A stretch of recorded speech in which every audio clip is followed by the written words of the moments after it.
독재 정권 물러가라! 자신처제 철폐하라!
네, 반갑습니다.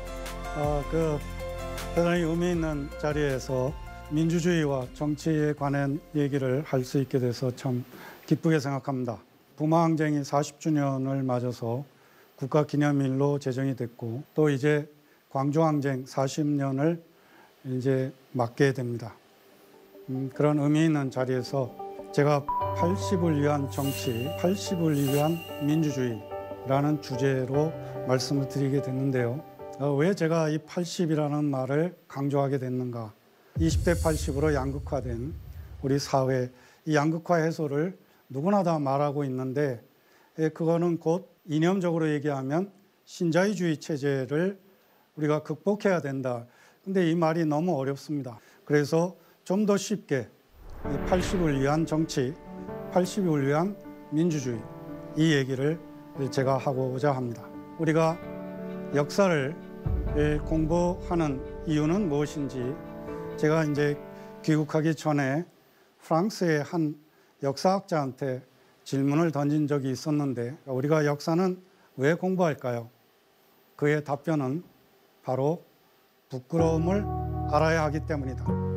이게 그의 답변이었습니다. 아직까지도 제 뇌리에 남아있는 그런 답이었는데요. 그의 말과 함께 또 떠나지 않는 그런 질문이 하나 있습니다. 이 질문 역시 잊을 수가 없는데요. 광주 사람들은 이교도들이냐, 소수민족이냐? 이 질문은 물론 한국 사람이 한 게 아니고 광주항쟁 일주일 동안 한국에서는 언론 통제 때문에 보지 못하셨습니다마는 유럽의 시민들은 그 모습을 다 봤습니다. 그 모습을 보면서 이 진압군들의 그 잔혹한 진압 장면 이런 모습들을 독일 ARD 방송이죠. 그 위르겐 힌츠페터 그분의 그 화면을 그 프랑스 사람들도 똑같이 볼 수 있었죠.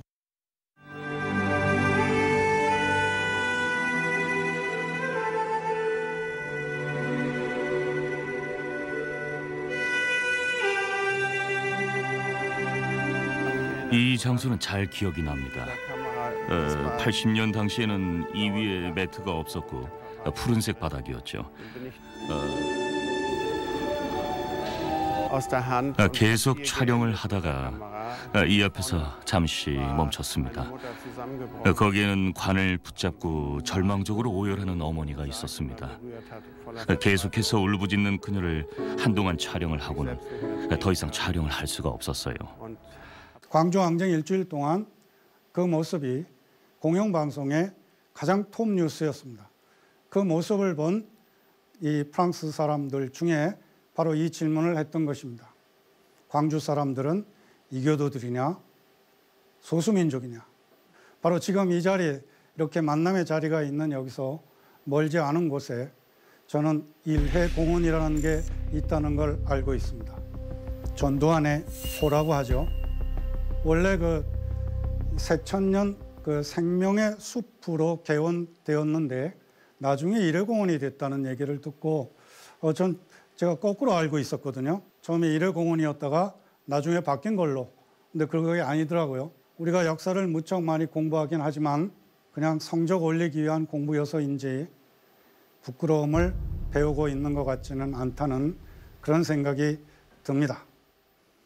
아마 한나 아렌트라고 많이들 아실 겁니다. 악의 평범성 또는 전체주의 기원이라는 그런 저작을 남긴 분이죠. 그분이 이해한다는 것에 대해서 이런 말을 했습니다. 현실을 직시하고 그리고 그 현실 속에서 필요한 경우에는 저항하면서 그렇지만 현실을 직시해야 된다. 오늘 한국을 직시할 때 제일 먼저 저는 20대 80으로 양극화된 사회 이전에 먼저 말씀드리고 싶은 것은 대한민국 헌법 제1조 1항인 민주공화국에 대해서입니다. 그런데 그 대한민국 공화국인데 공화국의 어원을 알고 있는 분이 많지 않다. 이 공화국의 어원이 레스푸블리카라는 라틴어이고 그 라틴어에서 그 뜻하는 것은 공적인 일입니다. 그러니까 사회 공공성이 공화국의 가장 중요한 가치인데 우리 사회에서는 이 공공성의 가치가 살아있지 못합니다. 21세기 자본이라는 저작을 쓴 토마 피케티가 그 책의 서장에서 강조하고 있는 것이 바로 공공성입니다. 그래서 1789년 프랑스 대혁명 당시에 나왔던 인간과 시민을 위한 권리선언, 거기에 1조 2항이 뭐냐 하면 사회적 차별은 공익을 전제할 때에만 용납된다. 로마 공화정부터 시작된 이 공화국의 이념, 가치, 이것이 실종되어 있는, 이것은 뭐 두말할 것도 없이 1948년 민주공화국을 선언했으나 분단과 전쟁 상황으로 일제 부역 세력을 우리가 청산하지 못했고 그러다 보니까 사적 안위와 영달을 도모했던 반민족 세력이 외려 민족 세력을 청산한 실제적인 지배 세력이 되었다. 이런 점이 결국 우리 사회에서 공공성이 자리 잡힐 수 없었던 아주 중요한 이 현대사적 질곡이었다. 결국 이렇게 사회 공공성의 가치도 실종된 이 사회에 어떤 일이 덮치게 됐냐? 바로 많은 분들이 얘기하시는 20대 80의 이 신자유주의 세계화, 이것이 1990년대 우리 사회를 덮치게 되었습니다. 20대 80으로 양극화된 이런 사회가 종초되게 되었죠.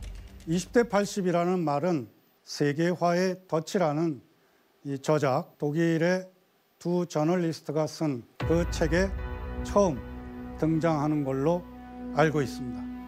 그들은 전 세계가 세계화되면서 이 모든 것이 이제 시장 속에, 세계화된 시장 속에 편입되면서 세계 중에 20%는 괜찮은 일자리, 그리고 안락한 생활과 자아 실현할 수 있는 그런 삶을 살아가는데 반해서 80이나 되는 수많은 사람들은 열악한 주거 조건, 그 다음에 이 프레카리아트라고 말하죠. 불안정한 일자리, 이런 것에 의하여 이 아주 싸구려 음식이나 그리고 매스미디어가 토해내는 상업적 이런 자본주의 문화의 시청자가 되는 이런 삶을 살아갈 수밖에 없다.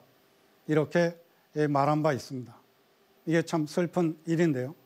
그렇다면 한 나라에서 이 20대 80으로 양극화된 이것은 적어도 정부가 있고 그리고 적어도 투표를 하고 있는 이런 데서도 왜 20대 80의 사회가 자리 잡히게 되는가? 20대 80으로 양극화된 사회에서 보면 결국 민주주의가 작동한다면 20보다는 80이 많기 때문에 20대 80을 극복할 수 있는 그러한 정치적 힘을 분명히 주고 있습니다. 그런데 그것이 되지 않는 이유가 무엇일까? 프랑스 대혁명 때 이 혁명의회를 중심으로 의장석의 왼쪽에는 좀 급진적인 세력이 그래서 가령 공화제로 간다, 왕의 목을 쳐야 된다 이런 주장을 했던 세력이 왼쪽에 모였었고 그리고 오른쪽에는 좀 급진적이지 않은 이런 온건한 예를 들면 이 입헌 군주제로 가자 아니면 왕의 목을 칠 것까지는 아니지 않냐 이렇게 주장했던 세력이 오른쪽에 모였던 데서 그 출발이 되었다고 합니다. 좌우라는 말의 출발이 그렇다는 것이죠. 근데 한국 상황은 어떨까요? 지금 현재 분단 상황이 오래가면서 우리 사회를 우경화, 그것도 아주 격심한 우경화를 했다고 봅니다. 극우 정치 세력이 있고요. 맨 오른쪽에. 그다음에 중간에 중도파가 있어야 되는데 우파가 있습니다. 우리의 현실이죠. 그다음에 맨 왼쪽에 좌파가 있어야 되는데 중도파가 있습니다. 이렇게 이 왼쪽은 거의 없는 왼쪽 정치 세력은 거의 소멸되다시피 한 게 우리의 정치 지형으로 볼 때의 현실이라고 생각이 듭니다. 그렇다면 우파와 극우 세력의 이 구분은 어떻게 될 것이냐? 국가보안법으로 구분이 된다. 이렇게 봅니다. 그리고 우파와 이 좌파의 사이는 무엇으로 구분될까? 제가 볼 땐 바로 그것이 신자유주의다. 이렇게 생각하고 있습니다. 네, 그런 면에서 보면 한국은 신자유주의 이 기조를 부정하거나 비판하거나 할 수 있는 정치 세력이 거의 없다. 이것이 바로 오늘의 주제와 만나는 부분이죠. 80을 위한 정치, 80을 위한 민주주의가 왜 어려운가? 바로 그 이유가 바로 이 신자유주의 기조 그리고 한국 사회가 지극히 우경화되어 있다. 이런 점과 만난다. 이렇게 말씀드릴 수 있겠습니다. 다시 20대 80으로 돌아갑니다. 20대 80의 사회에서 80은 분명히 정치적 힘을 갖고 있기 때문에 예를 들면 우리가 민주정치, 민주주의라고 말하고 있는 데모크라시, 그리스 히랍에서 출발된 말이죠. 데모스 크라토스, 다중 지배를 뜻합니다. 다중 지배면 당연히 80이 지배해야 맞고 그렇다면 20대 80과 같은 이런 양극화를 누겨서 30대 70으로 바꿀 수 있는 그런 정치적 힘을 분명히 갖고 있습니다. 예를 들면 제가 아는 바로는 지금 전 지구상에서 그래도 가장 살기 좋은 나라라고 평을 듣고 있는 북유럽 나라들, 노르웨이, 스웨덴, 핀란드, 그리고 덴마크 같은 이런 나라들의 상황이 30대 70의 사회에 그래도 근접한 것이 아닌가 이렇게 보고 있습니다. 이때 30대 70이란 무슨 의미냐 하면 상위 30%의 그 사람 국민이 전체 부의 70%를 갖고 있고 70%가 30을 갖고 있는 이런 의미를 말씀드렸습니다. 이렇게 30대 70으로 갈 수 있어야 마땅한데 지금 우리의 현실은 오히려 거꾸로 가고 있는 10대 90으로 즉 상위 10%가 90의 부와 재산을 갖는 이런 양상으로 사회는 점점점 더 거악스러워지고 이런 그리고 젊은이들이 미래를 설계할 수 없는 이런 시대로 치닫고 있는 것이 아니냐. 왜 이런 일이 벌어질까? 이것에 대해서 존재를 배반하는 의식, 이 부분에 대해서 한번 같이 생각해 보자는 것입니다. 조금 풀어서 얘기하면 생각이 자기 처지를 배반하는 생각을 갖고 있다. 예를 들면 노동자가 노동자의 생각을 갖고 있어야 되는데 자본가의 생각을 갖고 있다든지 사장의 생각을 갖고 있는 것, 또 빈민이 빈민으로서 가난한 사람으로서 그런 처지의 생각을 갖고 있어야 되는데 마치 자기가 중산층인 양 이런 생각을 갖고 있는 이런 것을 저는 존재를 배반하는 의식이라고 불러보는 것입니다. 이제 곧 또 선거철이 다가오는데요. 이 자리에 계신 분들에게도 질문을 던지고 싶고 또 이걸 화면으로 보는 분들에게도 질문을 던지고 싶습니다. 지금까지 어느 정당에 투표를 해오셨나요? 저는 특히 이 노동자들이 이 싸우는 노사 간의 갈등 때문에든지 싸우는 그런 현장이나 또는 주민들이 이 갈등을 일으켜서 싸우는 그런 곳에 가게 되면, 예를 들면 강정이라든지 아니면 밀양이라든지 아니면 고공투쟁을 하고 있는 노동자들이라든지 이런 분들을 만나면 꼭 이 질문을 던집니다. 지금까지 어느 정당에 표를 주어 왔나요? 그리고 또 질문을 던집니다. 그렇게 싸울 때, 농성을 하고 투쟁하고 그럴 때 연대하러 오는 사람들은 어떤 사람들인가요? 지금까지 표를 주어왔던 그 정당이나 이쪽에서 연대하러 오던가요? 이 질문도 같이 던집니다. 강정의 주민들이나 이분들을 한번 상정해 보죠.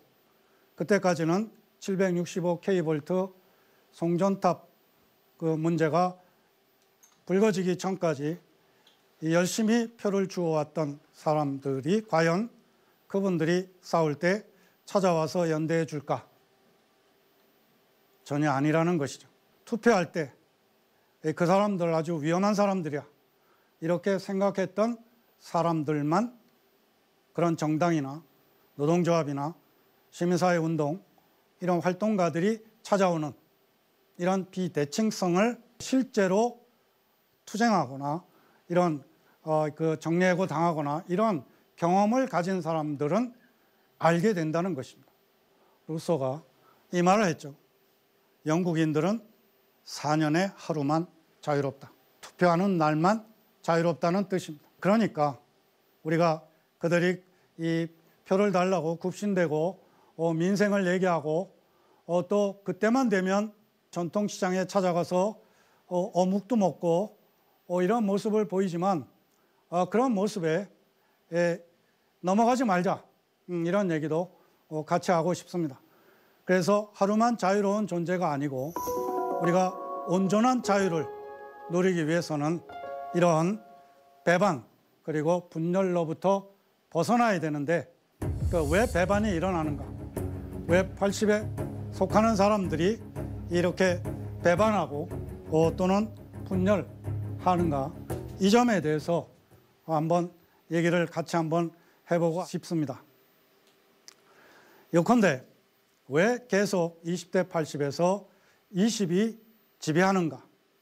라는 문제입니다. 여러분 어떻게 생각하시나요? 결국 80이 자기를 배반해서 자기 계급을, 자기가 속한 계급을 배반해서 20편을 열심히 들어주는 것, 이것을 우선 말씀드릴 수 있을 것입니다.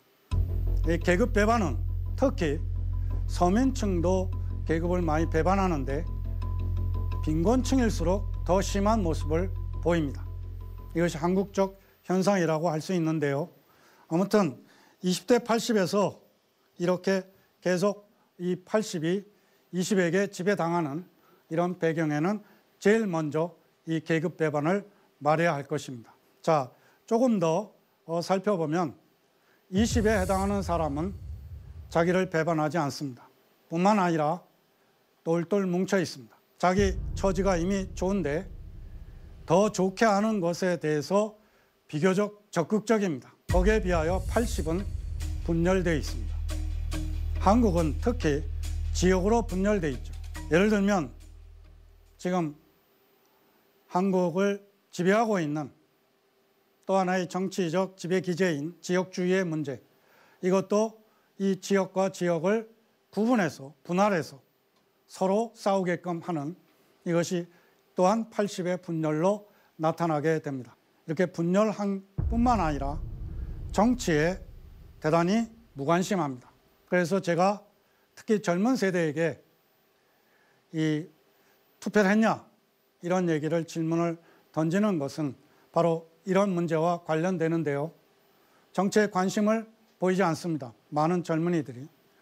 그러면 왜 그런가 물어보면 정치가 혐오스럽다고 그래요. 혐오스러운 정치에 자기가 발을 들여놓기 싫다 그러는 것입니다. 혐오스러운 정치이기 때문에 그 정치에 관심을 갖지 않으면 어떤 결과가 나오냐? 바로 그 혐오스러운 정치인들이 정치를 계속 혐오스럽게 남겨두는, 그럼 혐오스러운 정치는 누가 바꿀 것이냐? 바로 여기서 우리가 정치에 적극적으로 참여해야 되는 이유가 나온다고 보는데요. 바로 이 20대 80에서 80이 지배당하는 가장 중요한 이유 중에 하나도 바로 무관심, 그리고 정치에 참여하지 않는 이런 여러 가지들. 또 하나, 이 80에 속한 사람들이 욕망에 의하여 지금은 80에 속하지만 나중에 돈 많이 벌어서 20에 들어갈 것이기 때문에 미리 20편을 들어주는 이런, 그래서 의식과 욕망을 80에 속하면서도 생각이나 이 욕망이 20의 것을 갖고 있기 때문에 결국 20에 따르게 되는 이러한 문제를 우리가 확인할 수 있게 됩니다. 왜 이렇게 되었는가? 의식과 관련돼서 좀 더 우리 역사 속에서 우리가 많이 얘기하고 있는 의식화와 관련해서 좀 첨언을 하고 싶습니다. 아마 80년대, 90년대에 이른바 운동권에 몸담았던 분들은 지금 대개 40대 이상 50대가 됐을 텐데요. 의식화라는 말을 들어봤을 것입니다. 근데 저는 이 의식화라는 말이 대단히 잘못된 말이다 라고 봅니다. 운동권에서 얘기한 의식화가 왜 잘못된 말이냐 하면 마치 그런 의식화가 없으면 아무런 의식화도 이루어지지 않는 양 착각하게끔 만들었기 때문이죠. 의식화는 실상 지배 세력의 강력한 지배 기제입니다. 그리고 그것이 무엇을 통하여 이루어지느냐? 바로 교육과정, 그리고 미디어, 이걸 통하여 우리의 의식을 지배하게 되는 이런 것인데, 우리는 마치 선배를 잘못 만나서 의식화 됐다는 양 이러고 있는데, 그건 정말 지극히 좁은 소견에 지나지 않는 거죠. 저는 이 의식화가 지배 세력의 지배 기제라는 이 점을 강조하고 싶습니다. 이 자리에 계신 분들은 어떤지 모르겠습니다. 노동조합 그러면 뭔가 피해야 할 대상, 이렇게 여기는 분들이 대다수일 것입니다. 이건 자본주의 사회에서 우리가 사회 교과목을 공부한다고 할 때 우리가 살고 있는 사회는 자본주의 사회입니다. 그렇다면 사회 교과목에서 제일 중요하게 공부해야 할 것은 자본주의입니다. 제 두 아이가 프랑스에서 교육을 다 받았습니다. 근데 제가 참 신선한 충격을 받았던 거는 중3 때 사회 시간에 모의 노사 협의를 하는 모습이었습니다. 그 20몇 명 되는 학생들이 거의 다 노조 대표를 지망합니다. 그만큼 이미 자본주의 사회에서 나중에 노동자가 되리라는 전망을 이미 하고 있었던 거죠. 이 중3 학생들이. 고등학교 2학년 때 노동조합이 민주주의 발전에 미치는 영향, 이것에 대해서 글을 썼습니다. 근데 우리의 경우는 우리 학생들이 어떤 모습을 보이고 있을까요? 사회과 이 학교 선생님들이 학생들을 노동과 노동자에 대한 인식 조사를 했는데요. 노동은 무엇이냐? 학생들에게 물어봤을 때 안 할수록 좋은 것, 이게 1위입니다. 또 장래에 노동자가 될 학생, 그러니까 단지 5%만이 자기가 미래의 노동자가 되겠다, 될 것이다, 이렇게 말했습니다. 벌써 학생 때에 이미 존재를 배반하는 의식을 형성하고 있는 거죠. 이것이 이 안타까우면서도 우리 사회에 아주 굳어버린 반노동의식, 반노조의식, 이게 양상이라고 생각을 합니다. 자, 그런 반면에 지금 우리 교육 문제가 굉장히 심각한데요. 대한민국이 민주공화국이라면 민주공화국의 시민을 길러내는 것이어야 합니다. 근데 한국 신민을 길러냈다가 지금은 어떤 상황이 됐냐? 고객이 됐습니다. 그러니까 신민에서 시민이 돼야 되는데 고객이 됐어요. 이게 무슨 의미냐 하면 신자유주의에 의해서 그런 변화가 일어났다는 거죠. 민주시민 교육이 이루어지려면 교육의 세 주체인 교사, 학생, 학부모회가 이루어져야 됩니다. 교사회도 있어야 되고 학생회도 있어야 되고. 근데 지금 학부모회밖에 없습니다. 이 변화는 앞서 말씀드린 대로 신자유주의적인 양상을 그대로 드러내는 거죠. 고객이 되어버린.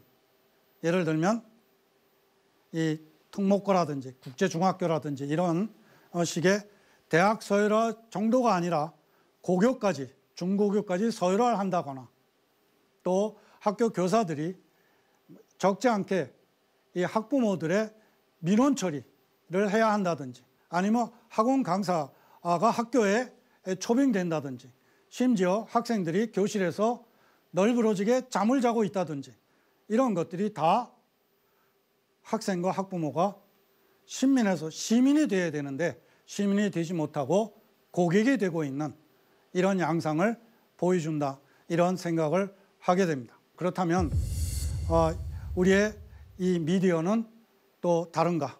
한국의 주류 미디어를 보면 한국보다 대란이 많은 나라를 찾아볼 수 없습니다. 예를 들면 트럭 운전사가 파업을 한다. 그럼 바로 물류 대란입니다. 또 교통 대란. 예를 들면 지금 바로 이 시간에 프랑스에서는 공공부문 노동자들이 파업을 하고 있습니다. 지금 3주째 하고 있습니다. 프랑스 전역의 도시 100여 곳에서 대규모 집회가 열렸습니다. 철도 노조 파업으로 프랑스 고속철과 간선철도 90%가 멈춰섰고 지하철 운행도 중단됐으며 일부 항공기 운항도 취소되는 등 차질이 빚어졌습니다. 프랑스 파리에 지하철이 1호선하고 14호선만 다니고 다른 거의 모든 이 대중교통이 정지됐습니다. 그럼 왜 1호선하고 14호선만 다닐까? 운전사가 없는 자동이기 때문입니다. 그런데 3주가 지났는데도 그 사람들이 그 파업 노동자들에게 프랑스 시민들의 지지율은 아직도 60%를 유지하고 있습니다. 물론 그 사회라고 해서 뭐 완벽하다 이렇게 얘기할 수는 없지만 우리에 비교해서 보면 좀 참작할 부분이 있지 않을까 이렇게 생각합니다. 그래서 물류 대란이다, 급식 대란이다, 그다음에 교통 대란이다 이런 얘기를 하는데 거기 그뿐만 아니라 세금 폭탄. 정부가 세금을 조금만 올리려고 하면 바로 폭탄입니다. 한국의 주류 미디어가 이 우리 사회 구성원들을 어떻게 이 공포 마케팅을 하고 있느냐 이걸 알 수 있는 것이죠. 저는 분단 체제 아래 한국 사회에 독특한 점이 또 하나 있다고 봅니다. 한국 사회에서는 자유의 반대가 억압이 아닙니다. 우리에게 자유의 반대는 불안입니다. 왜냐하면 워낙 오랜 동안 자유세계를 지키기 위한 안보, 질서 이걸 워낙 강조했기 때문에 자유의 반대가 억압이 아니고 불안인 거예요. 그래서 우리는 이 불안, 안보 이걸 마치 이 사회적 DNA, 정치 사회적 DNA로 갖고 있습니다. 바로 이것을, 이 부분을 공략하는 거죠. 대란, 폭탄 이런 식으로. 그래서 불안을 조장해서 공포 마케팅을 통하여 이 사회 구성원들에게 반노조 운동, 노동운동이라든지 또는 세금을 좀 증세하는 이런 것에 반대하는 것, 하도록 이끄는 것이죠. 자, 그러면 지금 제가 공교육과 제도교육과 미디어가 어떻게 작용하는지에 대해서 이 비판적으로 말씀을 드렸습니다. 그럼 한번 그런 작용이 없었던 때를 우리 선대가 어떤 의식을 갖고 있었는지 한번 보면 어떨까 싶습니다. 이것은 뭔지 잘 모르시겠죠. 이게 1946년 동아일보 8월 13일자 동아일보 지면입니다. 그러니까 1946년이면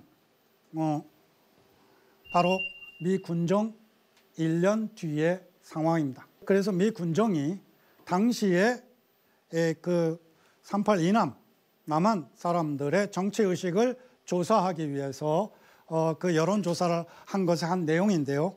그 문항 중에 뭐가 있었냐 하면 귀하는 어느 것을 찬성합니까? 표본이 몇 명이냐면 8,500명이 다 되는 숫자였습니다. 자본주의 1,189명, 사회주의 6,037명, 공산주의 574명, 모른다 653명. 우리의 의식세계하고는 확실히 다른 모습을 알 수 있습니다. 그러면 이것은 왜 이랬을까? 제가 볼 때는 이것이 바로 자기들의 당시 우리 선대 2대나 3대 선대들인데요. 당시의 처지에 맞는 생각이 아니었을까? 왜곡되지 않은 이렇게 볼 수 있지 않을까? 이렇게 생각을 합니다. 좀 풀어서 얘기하면 자본주의는 생산수단을 사유할 것이냐 아니면 사유주의처럼 공유할 것이냐 국유할 것이냐 공산주의처럼 여기에서 당시 사람들은 공유화를 택한 것이죠. 그래서 바로 이러한 정치의식 때문에 농지개혁을 하게 됐습니다. 그 당시는 80% 이상이 농민이었고 대다수가 소작농이었습니다. 그래서 이 소작농들이 이 농지개혁을 통하여 자작농이 되었는데 이 사건은 오늘 경제학자들이 대단히 중요하게 말하고 있는 것은 지금 오늘 우리가 경제성장을 이루었고 3만 불 시대에 이르렀다라고 하는 가장 중요한 단초가 바로 여기에 있었다라고 경제학자들이 거의 동의하고 있기 때문입니다. 왜 그럴까요? 바로 우리가 경제성장을 이루게 된 가장 중요한 요인 중으로 높은 교육료를 꼽습니다. 자식교육이요. 그래서 소작농일 때는 감히 생각지도 못했으나 자작농이 되면서 크진 않지만 넓진 않지만 약 2정보 정도의 그걸 갖게 되면서 열심히 일해서 자기 자식을 학교에 보내는 이것이 가능했기 때문에 바로 오늘이 있을 수도 있었다. 결국 사유재산권에 비하여 경자유전의 원칙이 어쨌든 관철됐다. 제가 볼 때는 사회적 존재가 의식을 규정한다라는 이 고전 명제에 오히려 우리 선대들이 훨씬 더 가깝게 적용이 됐다. 이렇게 볼 수 있겠습니다. 21세기 자본을 쓴 토마 피케티라는 프랑스 경제학자죠. 그는 지금 워낙 이 자산이 불평등이 심해지기 때문에 기본 자본을 줘야 한다라고 말하고 있습니다. 25세 되는 이 청년들에게 12만 유로를 주자라고 구체적인 수치도 말하고 있습니다. 12만 유로면 우리 돈으로 약 1억 5천, 1억 6천만 원 정도 됩니다. 이 기본 자본의 예뿐만 아니라 다양한 이런 이 불평등을 해소하기 위한, 극복하기 위한 이런 정책들, 조치들 이런 것에 대하여 과연 20대, 80대 속에서 80에 해당하는 사람들은 과연 어떤 생각을 하고 있을까? 그런데 이 의식의 문제와 함께 또 하나 아니면 어쩌면 더 우리를 더 어렵게 만드는 요인이 있다고 생각합니다. 그것은 바로 최근에 일어난 사태를 통해서도 확인되는 부분인데요. 공감 능력과 감정이입에 관해서입니다. 1, 5, 13, 37 4개의 숫자를 제가 선보였습니다. 이 숫자가 무엇인지 아시는지요? 죽음의 숫자입니다. 죽음의 숫자 1은 하루당 타살돼서 죽는 사람의 숫자, 평균 하루에 1명. 5는 하루당 평균 산재로 사망하는 노동자의 숫자. 13은 교통사고로 사망하는 사람의 숫자. 37은 뭘까요? 네, 그렇습니다. 세계 최고를 자랑하고 있죠. 슬프게도 하루당 평균 자살하는 사람의 숫자입니다. 5하고 37은 거의 다 20대 80에서 80에 속하는 사람입니다. 그러면 이 5, 산재로 사망하는 사람들, 노동자, 37, 자살로 삶을 마감하는 사람들에게 과연 공감 능력을 갖고 감정이입을 하고 있을까? 제가 볼 때는 그렇지 않다. 왜 그럴까? 바로 여기서 다시 한번 미디어에 대한 성찰이 필요합니다. 우리가 접하는 미디어의 화면은 주로 누구를 보여주나요? 20에 속한 사람들입니다. 전문가들, 유명 정치인들, 연예인들, 의사, 변호사, 이처럼 20대 80으로 나누었을 때 거의 20에 속하는 사람입니다. 20의 서사와 20의 발화만 볼 수 있는 거죠. 대부분이. 우리가 영화를 볼 때도 주로 주인공만 동일시하듯이 이 화면을 통해서 20에 속하는 사람들만 익숙해지다 보니까 바로 이 공감 능력도 결국 거기에 머물게 되는 한계를 보이게 됩니다. 감정이입도 마찬가지고. 이건 잘 아시는 격언이죠. Out of sight, out of mind.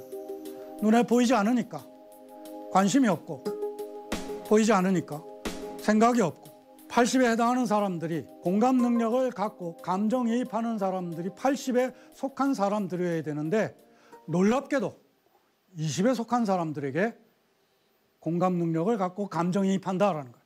이것이 바로 최근에 있었던 광화문 집회와 서초동 집회를 보여주는 예입니다. 그들이 20에 속하는 사람일까? 80에 속하는 사람들이 주다라는 거죠. 결국 80이 갈라져서 한쪽은 태극기 부대, 한쪽은 서초동으로 갔지만 결국 20에 속하는 사람들에게 공감 능력을 갖고 있고 그리고 이 감정이입하고 있다는 것을 보여주는 것이죠. 거기에 모인 사람들이 뭐 10만이다, 20만이다, 100만, 200만 이런 얘기를 하고 있는데 그분들이 과연 예를 들면 강남 8번 출구에서 지금도 허공의 새처럼 되어 있는 김용희 씨나 톨게이트 문제로 싸우고 있는 이 톨게이트 노동자 이들에게 공감하고 감정이입하는 이런 사람들은 왜 이렇게 적은가? 결국 미디어가 우리의 공감 능력, 감정이입을 어떻게 제약하는지에 대해서도 한 번쯤 돌아봐야 한다. 이 미디어 역할과 관련해서 파스칼 보니파스라는 언론학자인데요. 이 단순화하기하고 전문가에게 맡기기 이것을 조심하라 라고 말했습니다. 실제로 우리는 지금 미디어 환경은 어떤 점에서 단순화한 함정에 빠진 사람들이 자기에게 이미 확증 편향적인 그래서 자기가 듣고 싶은 것만 들으려 하는 그런 전문가의 귀만 기울이는 이런 현실이 아닌가. 실비 코프만이라고 르몽드의 정치 기자인데요. 그는 이렇게 말하고 있습니다. 지금 인터넷과 소위 SNS 상의 알고리즘은 시민들을 서로 모순되는 정보와 부딪히지 않은 채 똑같은 방식으로 생각하게 만드는 환경에 가두는 틀을 형성한다 그랬어요. 그러니까 다른 정보나 다른 뉴스가 서로 이렇게 교차하거나 이렇게 하지 않도록 만들고 있다는 것이죠. 이 상징폭력, 이것은 프랑스의 사회학자 이 피에르 부르디에의 개념인데요. 이게 무슨 뜻이냐 하면 피지배자들에게 사회적 위계를 당연한 것으로 받아들이게 함으로써 지배자에게 자발적으로 복종하게 만드는 이끄는 지배기제다. 이렇게 말하는데요. 요컨대 무슨 뜻이냐 하면 다시 20대 80으로 돌아가서 20은 자기들의 가치관, 세계관 이것을 지배적인 것으로 만들 수 있다는 것이죠. 거기에 비하여 80에 속하는 사람들은 자기 나름의 세계관, 가치관, 욕망체계를 갖기 어려운 그래서 자기 스스로를 낮게 보는 이것이 바로 상징폭력의 이 영향이라고 볼 수 있는데요. 이것은 이제 최근에 한국에 소개된 리처드 리브스라는 그가 20대 80이라는 책에 20에 속하는 사람들이 바로 이런 기회의 사재기를 하고 있다. 얘기를 하고 있죠. 좋은 학군의 동네에 거주하고 그 다음에 능력본이 강조하고 대학 입시 그리고 인턴 기회의 불공정한 배분. 이게 미국 얘기인데 한국하고 차이가 없죠. 이게 그대로 작용하는 그러면서 능력주의를 강조합니다. 마치 어떤 상황인지 아마 충분히 이해하시리라고 봅니다. 제가 왜 80을 위한 정치, 80을 위한 민주주의라는 말을 썼는가? 좀 더 명시적으로 민생 문제 그리고 사회 양극화 문제 이것에 대해서 직접적으로 좀 우리가 들여다봐야 되기 때문에 그래서 그 말씀을 드렸죠. 결국 우리는 사회를 보듬어야 합니다. 가장 중요한 과제죠. 아마 많은 분들이 아시는 바와 같이 아이 하나를 기르려도 마을이 필요하다. 이건 아프리카 격언인 거 많이 아실 겁니다. 지금 20대 80으로 양극화되면서 경쟁은 치열해지고 이런 상황에서 어떤 결과를 빚고 있습니까? 세계에서 가장 높은 자살률, 세계에서 가장 최저의 출생률. 데이비드 콜드만이라는 옥스퍼드 교수죠. 그는 벌써 2006년에 한국은 이 인구 절벽에 의해서 출생률이 없어져서 없어지는 1호가 될 거다. 1호 나라. 이게 2006년에 한 말입니다. 그 당시 출생률이 1.05인가 0.62여서 그 말을 했는데요. 지금은 0.95로 더 떨어졌어요. 이게 이러한 상황에서 아무리 20에 속한다고 하여 80의 어떤 불행 그 위에 서 있는 20이라고 해서 나는 운이 좋다 이렇게 말할 그럴 사회인가? 같이 돌아봐야 되지 않을까? 결국 인간성이 마모되고 사회는 파괴되고 우리는 익숙해지는 것에 대해서 경각심을 가져야 합니다. 나쁜 것에 익숙해지면 좀 더 나쁜 것에 대하여도 정없이 받아들입니다. 이 80의 불행, 고통, 이 문제가 80의 문제가 아니고 바로 우리 자신의, 우리 사회 모두의 문제라는 이 점을 강조합니다. 사람들이 이 75%의 젊은이들이 한국을 떠나고 싶다고 말합니다. 이게 정상적인 사회가 아니라는 것을 보여주는 예라고 봅니다. 우리는 돌아봐야 합니다. 우리 자신을 지금까지 경제 성장이니 이러면서 달려왔는데 이제는 한번 멈춰서서 돌아봐야 한다. 그리고 가장 중요한 가치로 과제로 우리 함께 사회를 보듬어야 한다. 이 말씀을 강조하게 되고 80을 위한 정치, 80을 위한 민주주의. 왜 이 말을 하고 있냐? 그 말을 하지 않는 순간 정치와 민주주의는 계속 20을 위한 것에 머물 수밖에 없기 때문에 그 말을 제가 강조하게 됩니다. 네, 이거 어줍지 않은 제 말씀 경청해 주셔서 고맙습니다.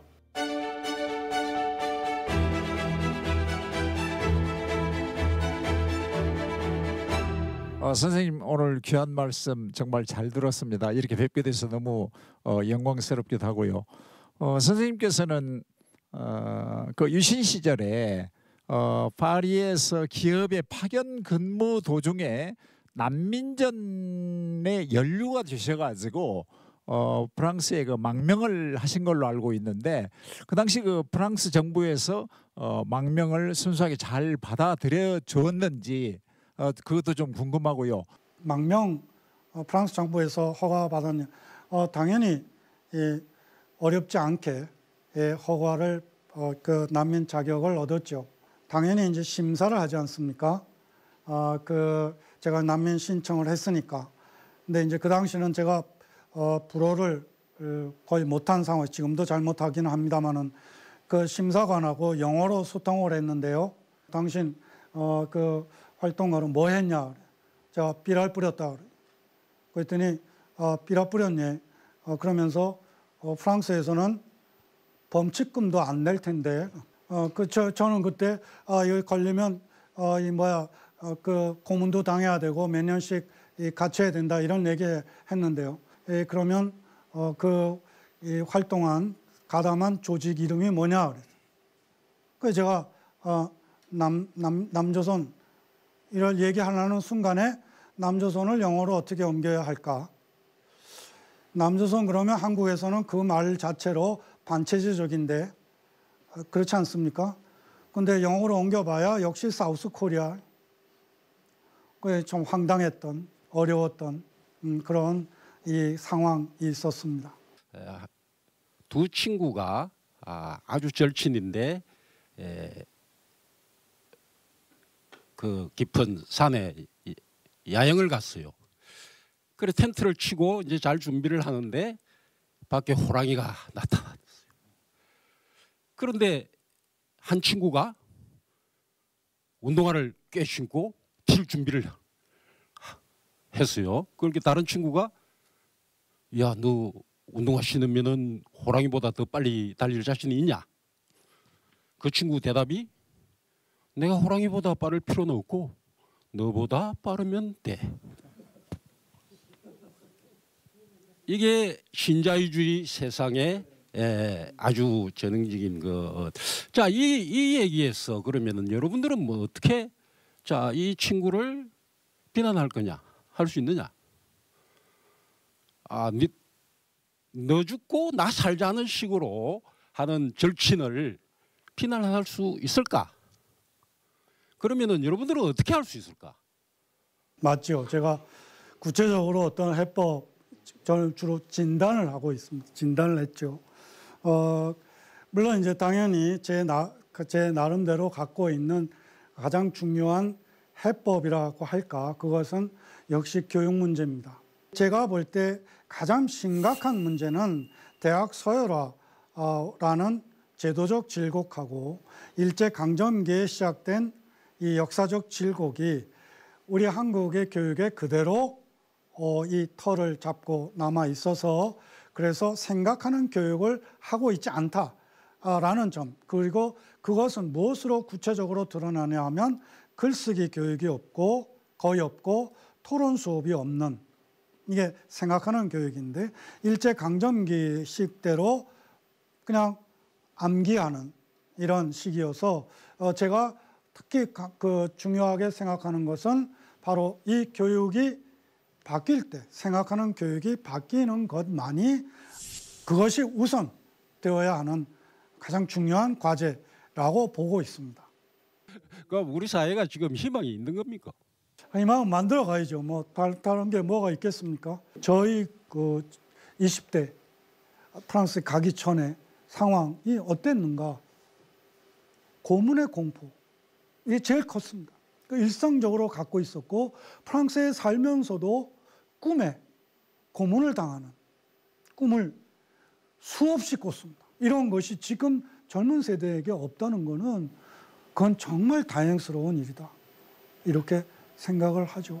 지금 부마항쟁, 광주항쟁을 얘기하고 있습니다. 그런 과정 속에서 수많은 분들의 어떤 희생과 투쟁이 어쨌든 그런 열매를 가져오지 않았나, 그렇게 그래서 그래도 긍정적으로 봐야 한다, 이렇게 생각을 하게 됩니다. 우리 자신은 물론 앞으로 이 땅에 태어나는 우리 아이들을 위해서도 이 사회를 같이 보듬었으면 좋겠습니다. 이제 마치겠습니다. 고맙습니다.